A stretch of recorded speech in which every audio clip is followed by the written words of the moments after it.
Hi, g'day. Let's start with some stat weightings. If you watched my original video from before Season of Discovery came out, you might notice that my weightings have changed a little. Specifically, between fight lengths being much shorter than expected and the triumph of beast mastery over marks, mana ends up really not being much of a concern at all, and as such I don't really care about int or MP5 really at all. Also, I'm rating stamina a little lower, as the mechanics tend to not really threaten random deaths to DPS unless you really screw up.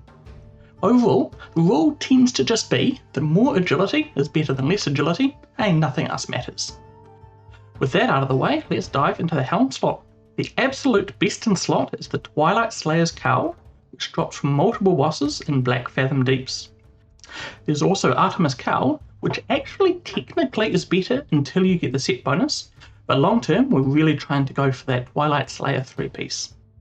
For the pre-raid best in slot is Humbert's Helm, which on my server at least goes for around 40 gold. If you want to farm one yourself, you'll need to kill the Dungrog Rifleman in Hillspread Foothills. You can only do this as Horde, and while you can just kill them solo, it tends to be much more efficient in a group of 2 to 3 people. And there's not really any good alternatives other than that. The best we can do is either green tinted goggles from Engineering or the BOE ringed helm.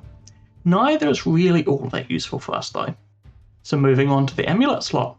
The best in slot comes from Honoured with the Warsong Gulch reputation, which is Sentinel's Medallion for the Alliance or Scout's Medallion for the Horde. Fortunately, this rep is extremely easy to get in the Ashenvale PvP event. The only real alternatives are a Spectral Necklace, preferably with 6 agility, or High Tide Choker from Black Fathom Deeps. Personally though, I just go straight for the PvP neck, it's really not that hard to get. For the shoulder slot, the absolute best in slot is Mantle of Thieves, a trash drop from Razorfen Crawl. Most hunters will never get this item. You can solo RFK as a hunter, but it's a very low drop rate. I did manage to get one myself, but I ended up just selling it for 550 gold rather than equipping it, so you expect it to be very expensive. With that in mind, you'll probably just want to go for the Sentinel's Pauldrons from Akromai in Black Fathom Deeps, which is really almost as good. Or, as an easy alternative, you can pick up Dark Leather Shoulders. It's crafted by leatherworking, so should be very cheap. Looking now at the back slot, the best option is Cape of the Brotherhood from Van Cleef and the Deadmines. For alternatives, just anything with 6 agility is good. This could be a waterproof scarf from BFD, glowing lizard scale cloak from Scum and Wailing Caverns, or just a BOE. Personally, I just go for the glowing lizard scale cloak, since you can solo farm it pretty easily at 25. There are also a few quest rewards, but they're a lot worse than the lizard scale, and that's just so easy to farm that just why not get that and not worry about it at all. Moving on to the chest. For our best in slot, we continue to complete the Slayer set with the Twilight Slayer's Tunic from multiple bosses in Black Fathom Deeps. Until that drops, the pre-raid best in slot depends on your faction. For Alliance, it's super easy, just do the Defias Brotherhood quest in the Deadmines for a Tunic of Westfall. For Horde, the best option is a BOE green with 11 agility on it. For what it's worth, I paid 16 gold for mine. Your mileage may vary. For quest rewards, it's only really relevant for Horde, but if you can't find or afford a BOE, you can get a Panther armor from the quest of the Den in Stone Talon, or you can get a Boarguard tunic from King of the Foul World in Ashenvale. Unfortunately, our wrist slot is pretty boring. They failed to put anything remotely interesting for us in BFD, so our best option is actually just a BOE green with 6 agility on it. If you can't find or afford one, there's plenty of alternatives. Horde can get a Loam Flake braces from Protect, Kanati, Grey Cloud and Thousand Needles, or if you're Alliance, you might want to target farm a Mad Wolf braces of Nightbane Vile Fangs and Duskwood. Or wolf braces are sold by various vendors around the world. Vex, Spindle and Ratchet, Chris Legas and Durnhold Keep, Antonio Pirelli for Alliance, he wanders around the early human zones. Or Bernard Brubaker, again only for Alliance, and he lives in the far east of Redridge. Now weapons. For most hunters, the thing you're really after is the Guardian's Trident from Lady Severus, in Black Fathom Deeps. It's only really good for hunters, and so it's therefore pretty reasonable to get. That said, technically, Deadly Strike of the Hydra is better with melee weaving. If you're maximising total value to the raid, it's infinitely better for this to go to a warrior or retribution paladin, but if no one else needs it, then sure, pick it up with some melee weaving. For pre-raid, there are two options, both of which are a little tough to get. You can buy a brutal War Axe of Agility, which by the way you really do want to be getting the axe if possible for the slow attack speed, which is ideal for the weaving. It's probably going to be very expensive though. Or you could also target farm an Armor Piercer from Razorfen Crawl. It drops off the Razorfen Spear Hides that guard Overlord Ramtusk. Now, all of those options have assumed that you're melee weaving. You don't actually have to melee weave. In fact, a few of the top Warcraft logs passes are just going strictly ranged. And if you're not bothering with melee weaving, you can go for dual wield. What weapons you're going to use for that are going to depend on your faction.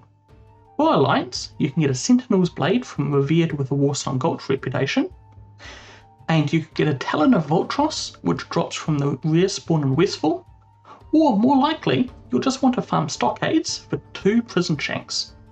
It drops from Brugal Iron Knuckle and can be easily soloed by level 25 Hunter.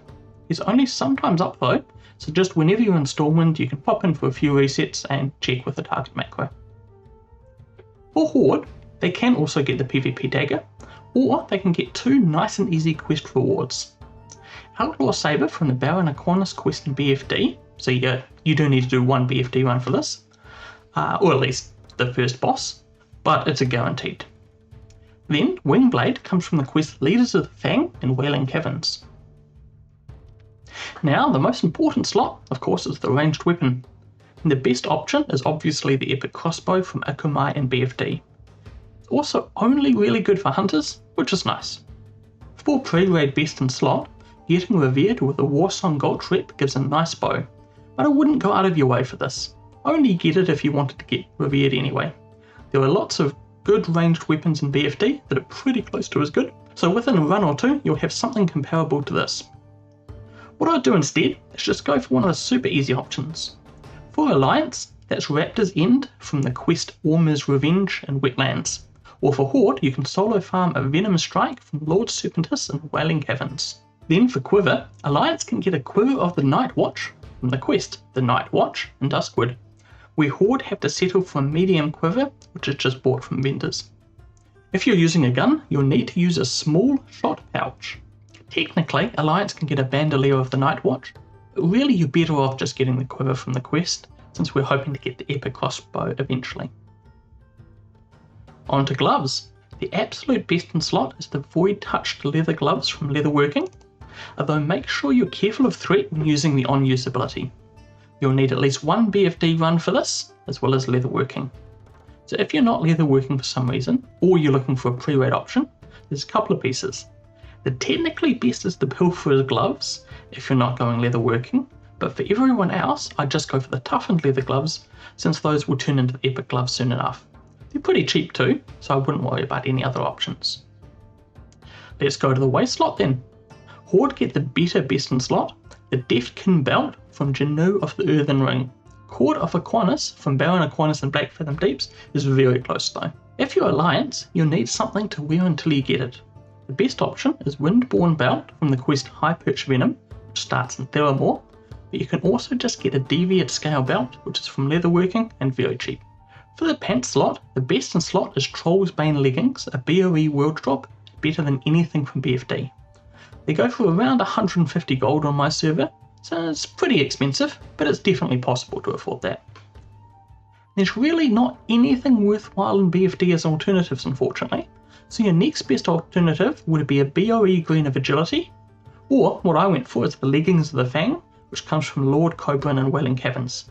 It's trivially soloable at level 25, and you can farm Venom Strike and a Lizard Cloak at the same time.